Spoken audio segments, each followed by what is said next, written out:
welcome everybody. I'm so thrilled to have people here in the building in person. Needless to say, you've all heard this a million times, but it's been quite the year, quite the challenges.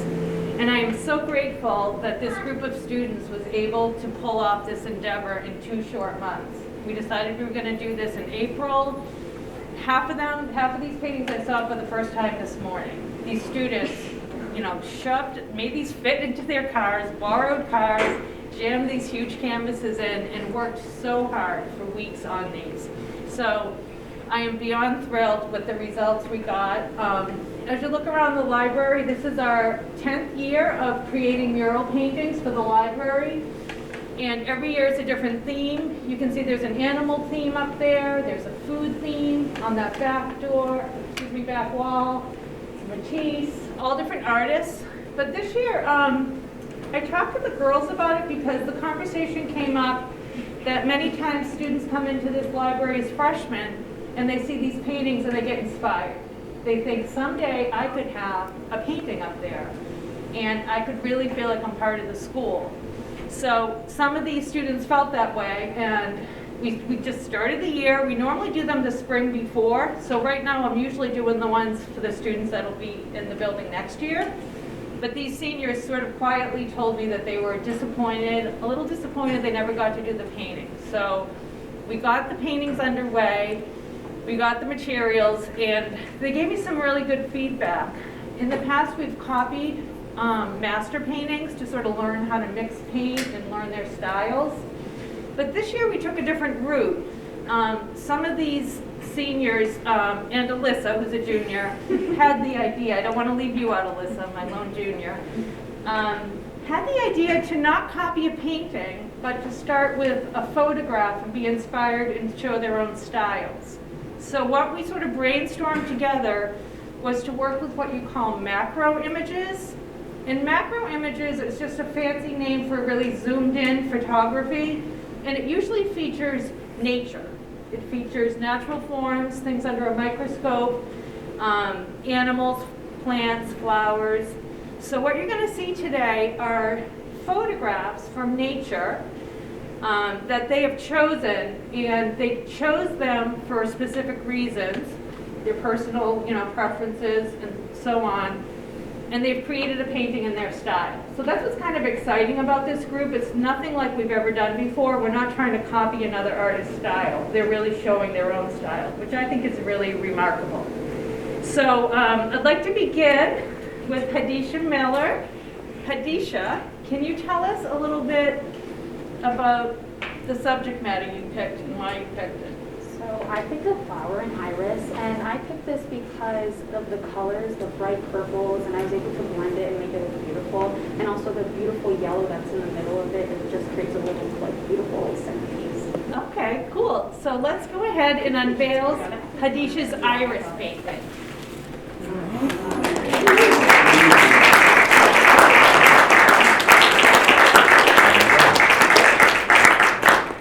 Get a chance to walk around. I did put the original photograph on the bottom just so you can see the starting point.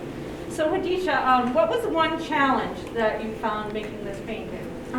A challenge I found was really cleaning up these lines right here, these intersecting lines, to make it really the focal point and make these, I didn't want it to look muddy, so I really made sure to make the yellows pop and the purples pop. Good, that's a good point. Yeah, keeping them separate because they're complements and they can turn brown when they overlap.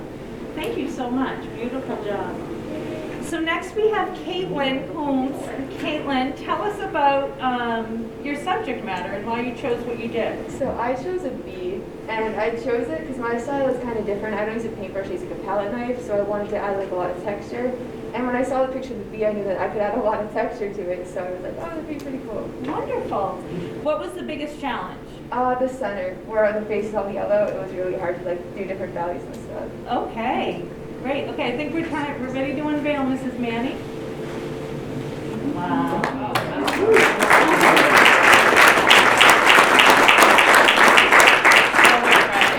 So, what was your favorite part about painting the bee, Caitlin? None of it. I love your honesty. Yeah, it was fun because it's pretty pretty easy, but everything else was so difficult. Okay, so what was different about the eye? It was just smooth, so Right. there was like nothing else to do. There you go. That's a really good point. Good point. So Miss Eve, tell us about your subject matter. I chose an owl, and contrary to everyone's belief, it is not because we are owls. I just wanted to do like a close-up of an animal because I really liked the detail that you can get. And with the owl, you have so much detail with the feathers and the eye, and it was just really cool. So that is why I chose it. Wonderful. All right, Mrs. Manny, I think we're ready to unveil. Wow.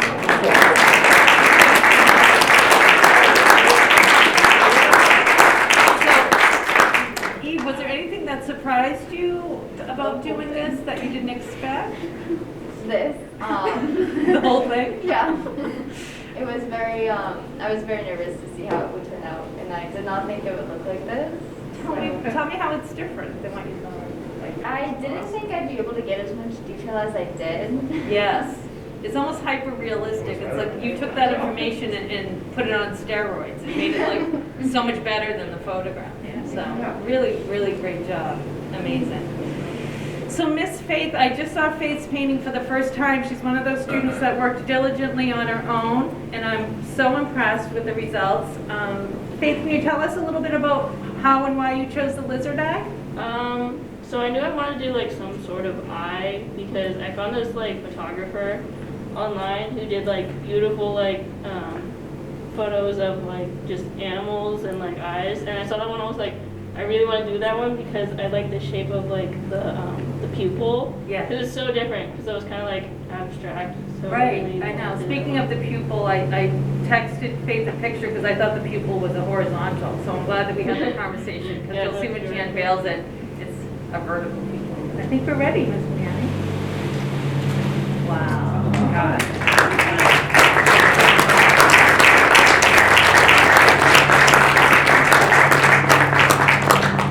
So what was your favorite part about painting it, Faith?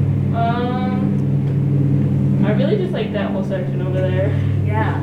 because I feel like I spent the most time on that part. Are you talking about the pupil or the scale? Yeah, just like right over Oh, here. okay, yeah.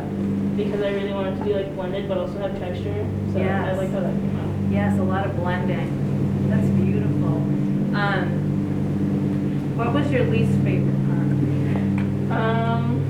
Or did you have one?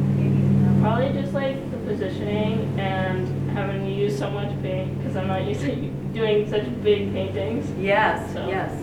Was it hard to keep it cohesive? Were you able to work the whole surface? Yeah, Okay. I used like a wall painting brush because I didn't have big brushes. Oh, So I was like, wow, oh, you made it yeah. work. Beautiful, thank you. Miss Alyssa, let's hear about your subject matter and why you chose what you chose. I chose the dragonfly. Usually when you see a bug, you don't really give it a second thought, but when you look closer, there's all these beautiful, intricate parts of them, and I wanted to portray it in my painting. That's such a great point when you look around and you think about all the mundane things in the world that you take for granted, and then you put them under a microscope, and it becomes like something totally different. All right, well, let's go ahead and unveil it.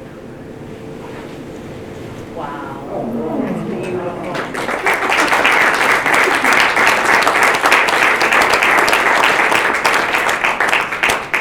There's so many questions. What was your favorite part about painting it?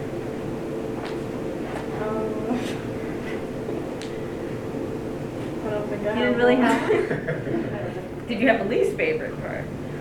doing all these lines and then painting over them. Yes. and doing it Oh, Alyssa did all the lines, and then we had a part that we got a little paint on, and we had to repaint it. So she did all those lines twice, God bless her.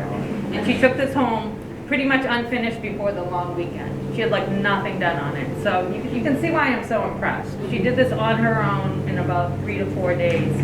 And I am beyond impressed.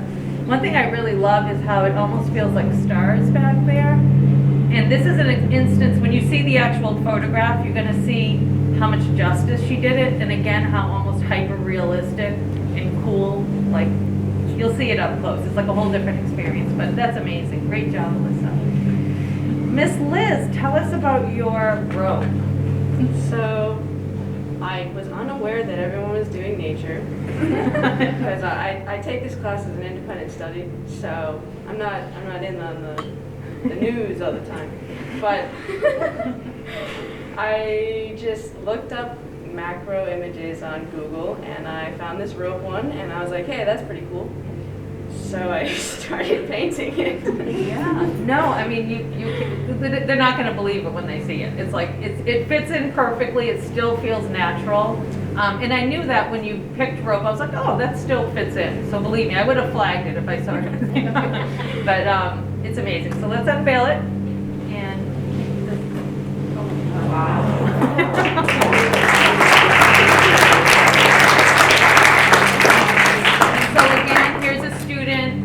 Sent her home with a canvas, and this is what she came back with. Like this is the level of talent that we're looking at. And I'm just going to take a quick moment to remind everybody. I'm kind of preaching to the choir because people here support the arts, but with us, you know, there's been some drops in our numbers this year, and to just know that between the music department, the theater department, the visual arts department, we need to keep this going. This is the talent that we have here in this building. And just to see it with your own two eyes in this, you know, kind of atmosphere, I think really says it all. So, you know what I'm going to ask, Liz, what was your favorite part?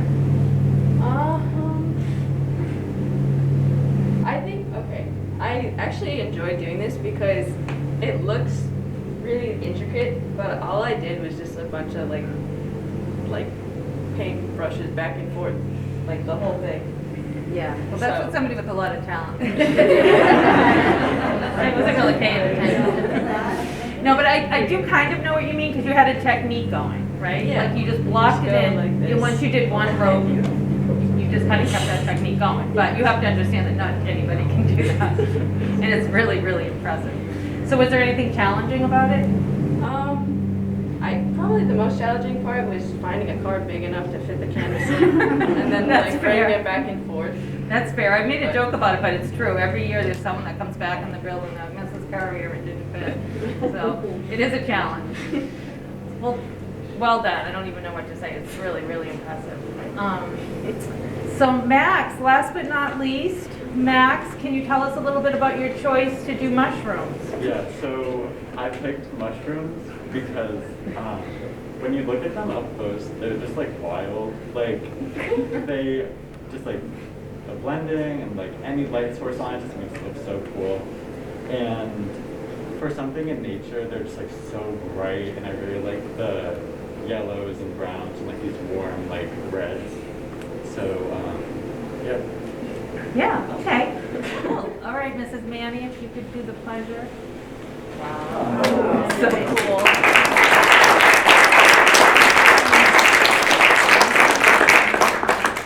So Max, tell me about the process. Was there anything that surprised you about this that you didn't expect?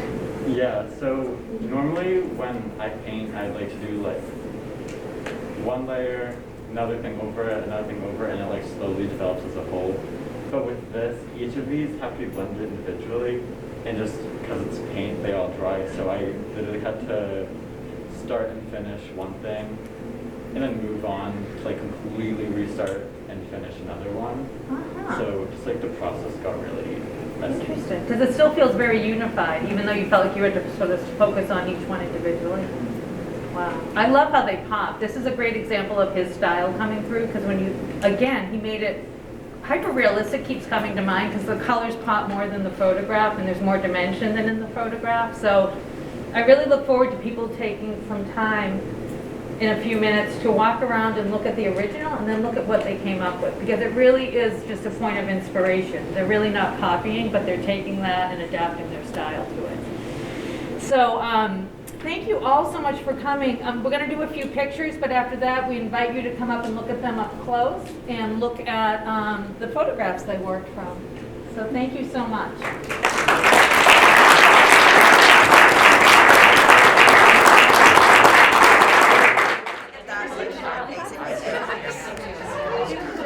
Hang on to the